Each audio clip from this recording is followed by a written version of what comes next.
Well, goodness me, Bananarama, number one, my 14-year-old self is completely losing the plot listening to that. Number two, I was doing the dance moves during listening to those songs. So many incredible songs that you had.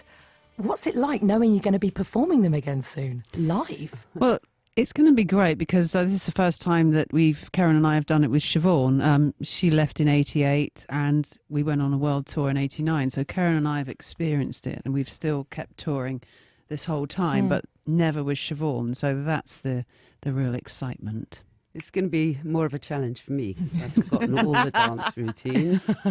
Maybe you should take my place, Sam. Don't even tempt me. That is now down on record. I'm going to hold you to that. I mean, are you going to be recreating some of those routines? Because I can remember them. I remember learning them as a teenage girl, and they all sprung back into my brain when I heard the amazing news this week that you're reforming. I mean, are you going to be recreating some of those? Some of them, I think. Certainly some of the more iconic sort of chorusy moves and Venus and stuff like that we'll definitely put in. But we do tend to forget them quite often. We're a little bit loosey-goosey. We don't want to complicate matters. I mean, looking at some of the girl bands who are out there now, like Little Mix, who are just so polished to within an inch of their life. Yes. And that's the music my daughters are now growing up with.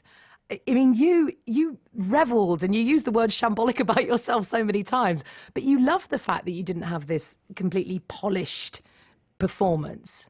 It was all very natural to us in that we just kind of did it ourselves. But I think it's a sign of the times. I mean, that wasn't around in those days, the reality TV where people are kind of put together. I do think Little Mix have got fantastic voices. They do. I think they're great. I mean, we're a very different kettle of fish. I mean, it was not born of those sorts of things, and we didn't go to stage school, and we just had that spirit and got the group together. We were Came out of punk, really. Yeah, off the street, sort of authentic and kind of quite anti-showbiz, really. And you mentioned punk, Karen, because that's the music you were really into. That was your inspiration. At school, Sarah and I were into punk, but then I also loved disco as well. But I think that was our spirit. So tell me about this decision to the three of you to get back together now and to go on this tour. Was it a tough one to make? Not really. I think Karen and I have been a duo for about 25 years, and we, as I said, have done a lot of tours, but never with Siobhan. And we spent some time in the last few years, all three of us together, having great nights out and dancing and all kind of stuff. And so we kind of thought maybe now is the time to actually, do it as a threesome for a while. When we're together with that same friendship and sense of humour, it's just really, we have a great time together. And, as you get older, you realise there are certain people who are really important people in your lives, and you forge those friendships when you're young, and we managed to create some great music while we were together. So it's to celebrate that, really. And I never got the chance to tour those records, Yeah, was it strange for you, Siobhan? I mean, as you said, 88 was when you decided to leave and you went on to huge success in your own ventures. But was it strange watching those really close friends with Jackie, of course, who took your place to go out on tour? Well, I mean, I was very happy for them to carry on, and I didn't want to mess up their lives. I think I might have even suggested Jackie to them, but it was really odd when I happened to be in New York when they were playing New York. And it was like a bittersweet experience. I wished I was up on the stage with them. Yeah. And now I will be. Now you will be. Yeah. Now you will be. So I remember reading a great article with you, I think possibly in Smash Hits, because everyone read Smash Hits, of course, back in the 80s. And you were talking about going on tour and the fact you used to nick the bed sheets and nick the fluffy towels from hotels when you first went out on tour, because you were three girlfriends who couldn't really quite believe you were in this world. I think everybody did that. Everybody did a little bit of pilfering. We had no advance when we first signed. We were just so thrilled to have a record out. We didn't even think about the legal side of things, and didn't really expect anything. So it was also a fact we had absolutely no money, even though we had chart success. It was nothing more than cutlery and washing up liquid. Just the basics. Yes, we were on the dole for the first 3 top 5 singles. What? So we used to have to disguise ourselves to go and sign on.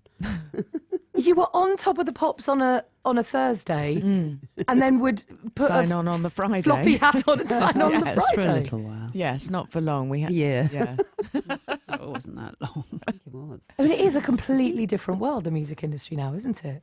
It is. I mean, and we were very naive. Obviously, through most of our career, we've had very little management through either choice or. I mean, when we did have managers, we usually fell apart because we wouldn't listen to them. So we've always been incredibly strong-willed, which hasn't changed. We like to do things our way, idiosyncratically. I think is it no plans. Is it impossible? Was the word that Terry Hall used about you in the studio? Did he? I don't think Terry would have ever said we were impossible. He is adorable. Someone who's been speaking a lot this week since your reunion was announced is Pete Waterman, who of course Has he?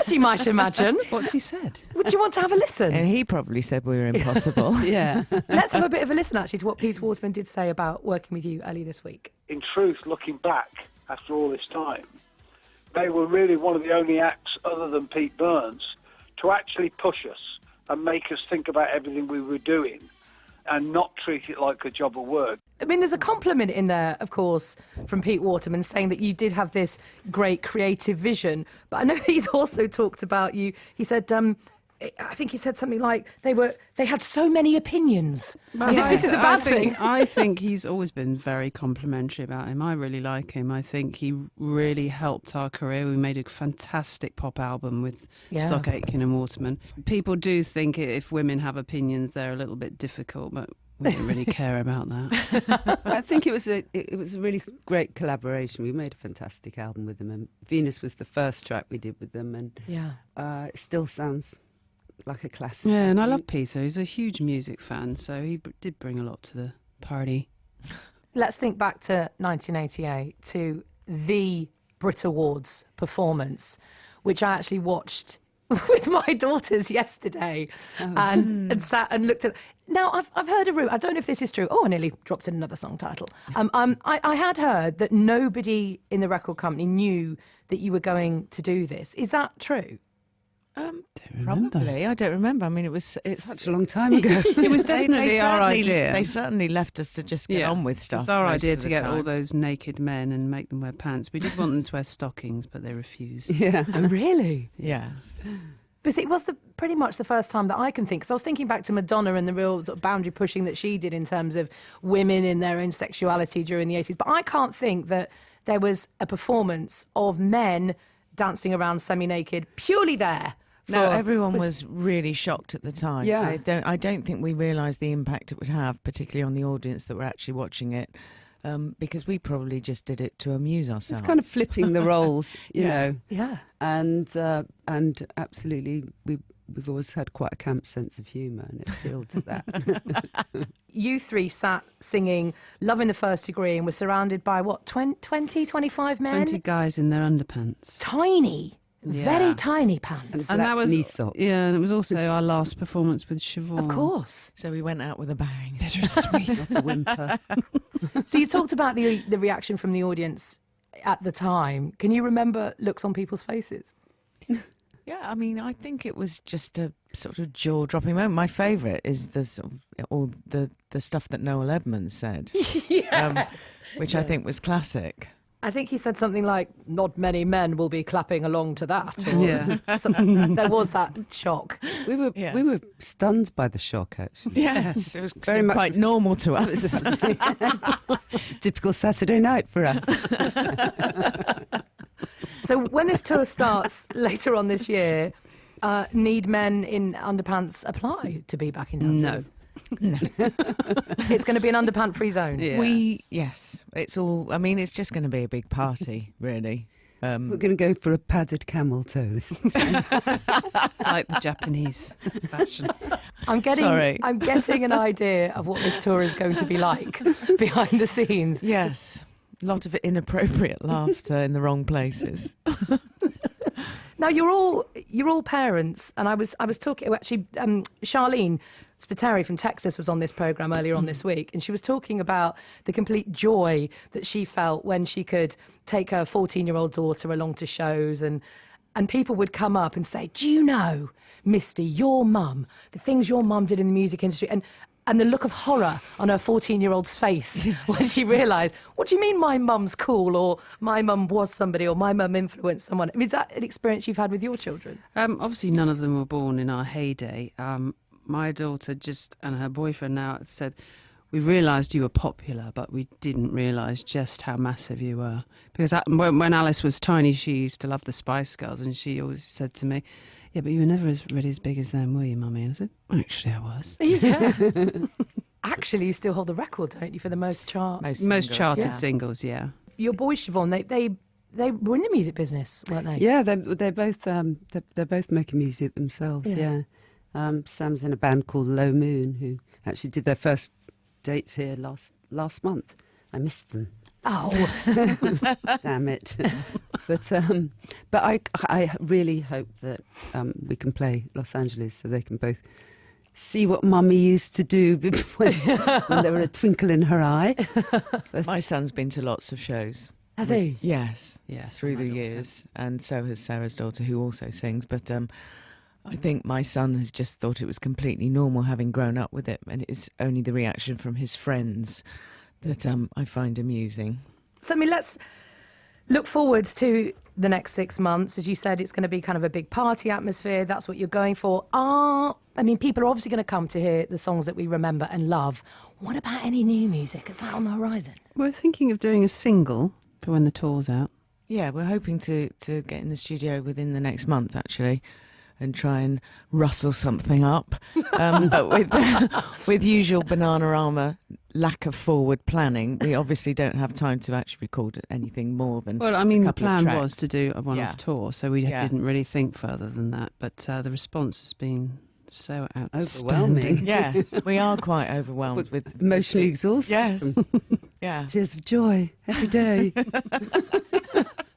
I can't talk to you without talking about your dear friend and someone who was so important to so many people, and you grew up, of course, within the music business with, and that's George Michael, of course, who I just think it was just such an horrendous shock for everybody when we heard about his death over Christmas last year. Was losing someone who was so important to you also part of this decision, do you think? Not really. Karen and I have been friends with him for 25 years, and it was just, for me, just as a friend, it was just really, really sad. But obviously we'd had the idea with Siobhan a couple of years ago, and then before Christmas. But it just reminded us that life is very short, really. Yeah. But it wasn't really the defining factor to go on tour. No. Well, the tour is not far away now, in the great scheme of things. What sort of preparations are you going to be making? You've talked about recreating some of the old dance moves, but what can people expect you come along? Well, I can't wait for us to start work on actually the set, and I mean, there's so much to choose from, and we want to do loads of other surprises as well. Oh, Putting it together is going to be my favourite bit, I think.